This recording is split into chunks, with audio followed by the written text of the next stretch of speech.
नमस्कार। आप देख रहे हैं सच की खबर 24 खबर कटनी से। एम्बुलेंस चालक गोलू साहू के असामयिक निधन से शोक। एम्बुलेंस काफिले के साथ दी गई अंतिम विदाई। ग्राम कैलवारा के एम्बुलेंस चालक गोलू साहू उम्र लगभग 24 से 28 वर्ष के असामयिक निधन से पूरे कैलवारा क्षेत्र में शोक की लहर फैल गई।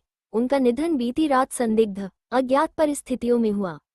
अंतिम यात्रा में बड़ी संख्या में एम्बुलेंस चालकों ने अपनी अपनी एम्बुलेंस के साथ सहभागिता कर शमशान घाट तक पहुंचकर उन्हें सम्मानपूर्वक अंतिम विदाई दी। ये दृश्य एम्बुलेंस कर्मियों की एकजुटता, भाईचारे और संवेदनशीलता का भावपूर्ण उदाहरण बना।